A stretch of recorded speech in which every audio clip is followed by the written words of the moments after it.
अस्सलाम वालेकुम दोस्तों, मेरा नाम है अली उमर सर, हमेशा की तरह मौजूद है दाऊद और आप देख रहे हैं जिस वक्त क्रिकेट लवर अली शो को कैसे देखना तो दोस्तों आप लोग से बात करने जा रहे हैं जी। बात करेंगे आज आपके साथ टॉप ग्रेड न्यूज के सेगमेंट है, आपसे शेयर करेंगे। नंबर 1 पे आप लोग से बात करने जा रहे हैं, जो हमारे पास अपडेट आ रही है वो आ रही थी फॉरेन प्लेयर्स के हवाले से। उनकी लिस्ट जो है वो सामने आ चुकी है, कौन से प्लेयर जो है पीएसएल में आ रहे हैं इस पर बात करेंगे।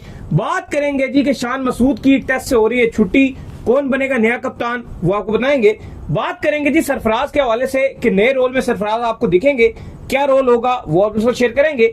बात करेंगे सऊदी के हवाले से कि वो इंग्लैंड क्रिकेट के साथ एक रोल में आ रहे हैं, किस जॉब के हवाले से आएंगे वो आपको बताएंगे। और पाकिस्तान बांग्लादेश सीरीज के हवाले से कुछ अपडेट आ रही है वो भी आप लोग से शेयर करेंगे। तो अगर आप हमारे चैनल पर पहली बार आए चैनल को आप सब्सक्राइब करें और साथ एक तो बात का खास करते हैं नंबर 1 खबर के साथ। उससे पहले आपको बता दें कि अल्हम्दुलिल्लाह हमें बेस्ट कंटेंट क्रिएटर का जो अवार्ड है वो हमें जो है मिला है, और ये आप लोगों की वजह से मिला है कि इतना आप लोग हमें जो है सपोर्ट करते हैं, हर प्लेटफॉर्म पे जो हमें देखते हैं। तो लिहाजा हमें जो है ये स्वीट होम में कल इनवाइट किया गया था स्पेशल गेस्ट के तौर पर, जहां पर जो है जुमरुद खान जिनके अंडर ये आता है और केपी के एक गवर्नर जो है वो आए हुए थे, कुंडी नाम है उनका, हाँ जी, तो इस तरह कुछ नाम है, वो आए हुए थे। उन्होंने ये हमें जो है वो अवार्ड स्पेशली दिया है, वो वीडियो भी हमने जो है अपने यूट्यूब शॉर्ट्स में डाली है, वहां पे देख भी सकते। देखिए बिल्कुल, ये आप सब लोगों का प्यार है कि हमें बेस्ट कंटेंट क्रिएटर और बेस्ट जर्नलिस्ट का जो अवार्ड दिया गया, आप सब लोगों ने हमेशा हमें बहुत ज्यादा प्यार किया है और बहुत ज्यादा साथ भी दिया। इसमें जाहिर है जैसे इन्होंने कहा कि गवर्नर जो केपी के हैं, इसके अलावा जो नासिर साहब है जो हमारी रिसा है उसके प्रेसिडेंट हैं, उनका भी बड़ा रोल है। तो आप सब लोगों का बड़ा शुक्रिया, जुमरुद खान साहब हैं, बाकी भी आप जितने भी थे सबका हमने बड़ा शुक्रिया भी अदा किया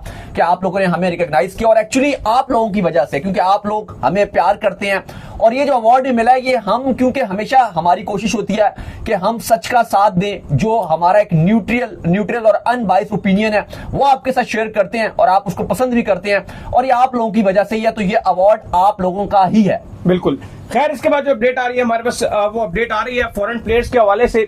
तो फॉरेन प्लेयर्स की लिस्ट जो है वो सामने आ चुकी है, जो इस बार जो है पीएसएल में शामिल होने के लिए जा रहे हैं। क्योंकि खबरें पहले ये भी आ रही थी कि फॉरेन प्लेयर्स शायद ना हो, डोमेस्टिक से प्लेयर्स जो है पूरे करके इस पीएसएल को करवाया जाए। लेकिन अच्छी खबर यह है कि काफी फॉरेन प्लेयर्स भी आपको जो है वो दिखेंगे। कौन कौन से जी नाम बताएं? देखें, अभी जिस तरह से आपको पता है कि एक हफ्ता पीएसएल नहीं हुआ, तो अब बहुत सारे ऐसे प्लेयर्स हैं जो इस टाइम पीएसएल में अपनी अवेलेबिलिटी शो नहीं कर रहे। तो पीसीबी ने ऑलरेडी फ्रेंचाइजीज को बोला हुआ था कि जो जो अवेलेबल है ना, आप जिससे पूछ लो, अगर जो अवेलेबल है तो वो आ जाए, और अब अगर नहीं अवेलेबल होते तो कोई टेंशन नहीं है। अब सारी फ्रेंचाइजीज जो है, चाहे लाहौर हो, कराची हो, आपके पिशावर ज़ल्मी हो, कोयटा ग्लैडिएटर्स हो, वो बस लगे हुए हैं कि किसी तरीके से अगर जो नहीं आ रहे तो जो रिप्लेसमेंट में कोई और फ्री हो उसको बुला लिया जाए। बीच में सिर्फ एक मुल्तान सुल्तान फ्रेंचाइज है और उनके जो अली तरीन है वो आराम से बेड पे लेटे हुए और उनको कोई फर्क नहीं पड़ता, क्योंकि आपको पता है वो बाहर हो गया तो वो कोई जोर नहीं लगा रहे। अगर वो कहते हैं किसी ने आना है तो आ जाए, नहीं आना है तो ना आए, क्योंकि आपको पता है कि मुल्तान सुल्तान का तो एक मैच रहेगा और वो बाहर भी हो गए हैं। अलबत्ता बड़े नाम है जो इस बार अब पीएसएल में शामिल हो गए हैं। बहुत सारे ऐसे नाम आपको बताएंगे जो इस टाइम जा भी चुके हैं, जो अवेलेबल नहीं है, जिन्होंने कह दिया कि हम अवेलेबल नहीं रहेंगे। लेकिन गुड न्यूज ये है जो कल भी हमने आपको बताया था, अगर कराची से स्टार्ट करते हैं तो डेविड वार्नर जो कप्तान है उनके, वो आ रहे हैं। सबसे बड़ी बात है कि उनका कप्तान आ रहा है डेविड वार्नर। साथ ही साथ स्कॉटलैंड के जो न्यू उन्होंने प्लेयर एक साइन अप कर लिए हैं, जॉर्ज मुंसे, अच्छे खिलाड़ी हैं, इनको साइन अप कर लिया, और बेन मैकडरमॉट ये भी उनके आ रहे हैं। लाहौर कलंदर ने अपने नए साइन अप उन्होंने अपने प्लेयर्स किए हैं। सिकंदर रजा जो जिम्बाब्वे के हैं वो ऑलरेडी कह चुके हैं कि मैं आ रहा हूं, और उन्होंने तस्वीर भी अपलोड किया, तो वो भी इंक्लूड है, वो खेलेंगे। शकीबुल हसन न्यूली अपॉइंटेड है लाहौर कलंदर की, वो आ रहे हैं, और भानुका राजा पक्सा श्रीलंका के ये आ रहे हैं। इस्लामाबाद यूनाइटेड ने एलेक्स हेल्स को शामिल कर लिया है। हमने आपको पहले ही बताया था कि एलेक्स हेल्स को होना चाहिए था, पहले भी हम हैरान थे कि ड्राफ्ट में क्यों नहीं रखा। अलबत्ता एलेक्स हेल्स आ गए। फिर जो मजेदार बात है कि वांडर डूसन जो इनके पहले खिलाड़ी आने थे वो नहीं आए, और बाद में फिर उन्होंने अनाउंस कर दिया कि मैं बिजी हूं तो मैं नहीं आ सकूंगा। लेकिन वांडर डूसन अब आ रहे हैं, वो पहले नहीं आ रहे थे, लेकिन वो इनके पुराने खिलाड़ी थे, लेकिन उन्होंने मना कर दिया था कि थोड़ी कमिटमेंट से तो मैं नहीं आ सकूंगा, लेकिन अब वांडर डूसन आ रहे हैं। फिर इसके बाद बेन वारविश वो इनके साथ रहेंगे। कोयटा ग्लैडिएटर्स के लिए बड़ी खुशखबरी है, क्योंकि दो उनके बड़े प्रीमियम आप कह लो कि फॉरेन खिलाड़ी हैं, दोनों ने रजामंदी का इजहार कर दिया। एक है फिन एलन जो बड़ा डेंजरस खिलाड़ी है, शानदार खिलाड़ी है, और दूसरा है रेली रोसो, ये आ रहे हैं। अलबत्ता पिशावर ज़ल्मी के हवाले से खबर यह है कि वो नवीनुल हक के साथ राब्ते में है। और उनको मना रहे हैं कि आज है। लेकिन नवीनुल हक का साथ साथ जो है वो कल कुछ भारतीय अखबारों ने ये भी रिपोर्ट कर रहे थे कि वो आरसीबी की तरफ से भी उनके साथ जो है वो राब्ते में है। लेकिन कभी इम्कान अब ये नजर आ रहे हैं कि शायद नवीनुल हक का वहां मामला नहीं बनेंगे तो पेशावर ज़ल्मी में कुछ मैचेस के लिए आ जाएंगे। इसके अलावा अगर आप देखा जाए तो जो डेविड वीजे हैं उन्होंने लाहौर कलंदर को ज्वाइन करने से मना कर दिया। उनका मानना यह है कि वो पर्सनली तो आने को तैयार हैं, लेकिन जो उनकी फैमिली है वो बाहर से देखकर खबरों में ऐसा लगता है कि पता नहीं कोई वॉर चार हो रही है पाकिस्तान इंडिया की, तो मेरी फैमिली परेशान हो सकती है, इसलिए मैं नहीं आ रहा। लेकिन उन्होंने कहा कि बजाहिर मुझे पर्सनली पता है कि अब मामला ठीक है और मैच होगा, लेकिन इस वजह से मैं नहीं आ सकूंगा। और दूसरा ये भी है कि बड़ा फाइनेंशियली भी जो है बड़ा मसला बना हुआ है, क्योंकि जिन आपको पता है कि एकदम से दोबारा से ये पीएसएल रिज्यूम हो रही है तो ये तमाम खिलाड़ियों को जो टिकट्स हैं वो फर्स्ट क्लास जो है वो देने हैं। तो उस हवाले से भी ये कहा जा रहा है कि पीसीबी ने जो है वो फ्रेंचाइजीज को जो है वो एतमाद में लिया है कि भाई इसका एक्सपेंस भी बहुत हाई है। हाँ, ये भी एक टेंशन आ रही है फ्रेंचाइजीज। आपको पता है कि हमारी थोड़ी सी इतने बड़े पैसे हमारी थोड़ी सी रोती भी ज्यादा है फ्रेंचाइजीज, तो वो ये भी कह रही है कि एक दो मैच हैं और वो हम उनको पूरा टिकट देंगे बिजनेस क्लास में, यहाँ बुलाएंगे फर्स्ट क्लास में बुलाएंगे चलो किसी को, और फिर दोबारा भेजना पड़ेगा तो वो दोबारा से टेंशन हो जाएगी, तो उसमें भी फ्रेंचाइजीज रो रही है। अलबत्ता बहुत ज्यादा जो खिलाड़ी हैं वो ज्यादातर नहीं आ पा रहे, और ये सिर्फ पीएसएल में नहीं है, ये दोनों जगह यही मसला चल रहा है। अब जैसे अब मिचेल ओवन थे वो यहाँ से आईपीएल में जा चुके हैं, लेकिन इसके अलावा आईपीएल का एक मसला यह आ गया कि वहां भी बहुत खिलाड़ियों ने अब नहीं आ पाएंगे, जैसे मिचेल स्टार्क नहीं आ रहे, जॉश हैजलवुड नहीं आ रहे, जैक फ्रेसर, मैकगर्क हैं, उन्होंने लीगों की सिचुएशन उन्होंने पुल आउट कर दिया है। इंग्लैंड के जो खिलाड़ी हैं उनमें जेम ओवर्टन ने मना कर दिया, मोइन अली नहीं आ रहे, जोफ्रा आर्चर नहीं आ रहे, रोमन पाउल नहीं आ रहे। इसके अलावा जो 8 साउथ अफ्रीकन खिलाड़ी हैं जो WTC का पार्ट है, क्योंकि इंटरनेशनल क्रिकेट भी शुरू हो गई है ना, और फाइनल है WTC का साउथ अफ्रीका और ऑस्ट्रेलिया का, इंग्लैंड की और वेस्ट इंडीज की सीरीज है 3 T20। इंग्लैंड के खिलाड़ी भी नहीं आ रहे हैं। प्लस वहां पर एक और इशू ये आ रहा है कि जो आपके साउथ अफ्रीका के 8 खिलाड़ी हैं जो बड़े नाम है, रबाडा वगैरह सारे जो बड़े और नाम है, चलो रबाडा तो ऐसे बाहर हो गए थे, और जो बड़े नाम है तो वो भी अब WTC की तैयारी करेंगे, तो वो शुरू के कुछ मैच खेल लेंगे, लेकिन प्ले ऑफ और फाइनल वाले के लिए अवेलेबल नहीं रहेंगे। तो ये बड़ी अपडेट आ रही है और काफी सारे प्लेयर्स जो है वो दोनों जगह हिलजुल गए हैं। बिल्कुल जी। खैर, इसके बाद जो अपडेट आ रही है जी हमारे पास, वो अपडेट ये आ रही है कि साउथ शकील को जो है वो टेस्ट टीम का जो है नया कप्तान बनाने की तैयारी पकड़ ली गई है, और जो शान मसूद है उनको ये कहा जा रहा है कि उनको जो है टेस्ट क्रिकेट से जो है वो हटा दिया जाएगा। अक्टूबर में अब जो है पाकिस्तान की जो टेस्ट सीरीज है होम पे वो खेली जानी है, जिसके लिए जो है तैयारी की जा रही है कि साउथ शकील को बना दिया जाए, क्योंकि जो शान मसूद है उनकी कप्तानी के अंदर पाकिस्तान ने कोई खास किस्म की विक्ट्री हासिल नहीं की है। आपको याद ही होगा कि जितनी भी सीरीज जो है पाकिस्तान अवे जाकर खेलता रहा, स्पेशली वहां पर जो है पाकिस्तान को हैवी डिफीट का सामना रहा है। देखिए ये बड़ी खबर है आज की, और खबर ये है कि पीसीबी अब ये तैयारी बना रहा है, इंक्लूडिंग सिलेक्शन कमेटी भी इस बात पर मुत्तफिक नजर आ रही है, क्योंकि शान मसूद को कप्तानी से हटाना था। ये तो हम आपको 6 महीने से बता रहे हैं कि शान मसूद ने अगली जो WTC आपके साइकिल होगी उसमें शान मसूद नहीं होंगे, आपको कप्तान चेंज करना है। अब उसमें चॉइसेस क्या आ रही थी उस टाइम की मैं आपको बता रहा हूं, 6 महीने पुरानी बात। उस टाइम एक हम यही बात कर रहे थे कि उस टाइम आपके वाइस कप्तान थे, एक तो साउथ शकील का नाम आ रहा था और दूसरे कैंडिडेट थे मोहम्मद रिजवान। लेकिन रिजवान का हमने उस टाइम भी आपको बात की थी कि उनकी जो डिपेंडेंसी है कैप्टनसी की वो चैंपियंस ट्रॉफी डिपेंड करती है, और वो उनकी इतनी अच्छी नहीं रही थी। और अब तो खैर और भी मामला बड़े खराब चल रहे थे रिजवान के साथ, तो वो तो इस रेस से ऑटोमेटिक ही बाहर हो गए हैं। तो अब एक ही ऑप्शन था और वो था साउथ शकील। तो साउथ शकील को अब पाकिस्तान का 35वां टेस्ट कप्तान अनाउंस किया जा रहा है। थोड़े टाइम बाद भी अनाउंस किया जा सकता है, क्योंकि जल्दबाजी नहीं, आप सीरीज आपकी साउथ अफ्रीका के साथ है अक्टूबर नवंबर में, काफी लेट, और वो पाकिस्तान में ही है, तो बहुत टाइम है आपके पास। और हम देख रहे हैं कि साउथ शकील के अलावा कोई ऑप्शन भी नहीं है। प्लस जो दूसरी बात है, साउथ की जो कप्तानी है उसमें बड़ी इंप्रूवमेंट आ रही है। इवन हम पीएसएल में भी देख रहे हैं कि इवन मेरी अली की उनसे काफी बार मुलाकात भी हुई, जब पीएसएल की कवरेज के लिए हम जा रहे थे तो उनसे बातचीत भी हुई। तो हम देख रहे हैं कि जो वो अपनी कप्तानी में है वो दिन ब दिन काफी बेहतरी लेकर आ रहे होते हैं, तो ये एक चीज अच्छी बात है। प्लस अपनी बैटिंग में भी वो काफी इंप्रूवमेंट ला रहे हैं, टेक्निकल बड़े सॉलिड बल्लेबाज हैं, लेफ्ट हैंड बल्लेबाज हैं, तो उम्मीद है कि वो अब अगर पाकिस्तान की कप्तानी संभालेंगे तो अच्छी कारकर्दगी दिखाएंगे।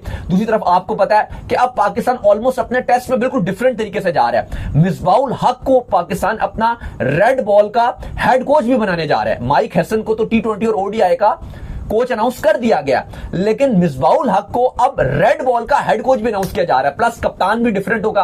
आई होप के मिसबा और साउथ की जोड़ी अच्छी चले, लेकिन जाहिर है मिसबा से हमें थोड़ा सा इशू ये रहता है कि रेड बॉल में तो चलो आपने कप्तान को बना दिया, वो इतना मसला शायद हमारे लिए ना भी हो। मसला ये होता है कि जब वो उसके बाद आहिस्ता आहिस्ता उंगली से वो आगे पूरा पकड़ लेते हैं, फिर वो उसके बाद आपके जब T20 और ODI में भी उन्होंने कहा कि मुझे कोचिंग दे दो, वो हमारे लिए फिर एक दुश्वारी होगी। या अगर मिसबाउल हक ने कहा कि मुझे सिलेक्शन में भी रोल चाहिए, वो एक बड़ा आपके लिए सरदर्दी बन जाती है। खैर, इसके बाद जो अपडेट आ रही है जी हमारे पास, वो अपडेट आ रही है सरफराज के हवाले से, और अपडेट ये आ रही है कि सरफराज अहमद जो है उनको जो है सिलेक्टर के जो रोल है वो दिया जा रहा है अब पाकिस्तान क्रिकेट बोर्ड में। ये बहुत अच्छी बात है। सरफराज को हमेशा हमने देखा है कि वो मेरिट के ऊपर जो है फैसले करते हैं और इस मेरिट के ऊपर ही चीजों को चलाते हुए उनको जो है फिर सामना ये भी करना पड़ा था कि जिस तरह से उनको टीम से भी निकाल दिया गया था।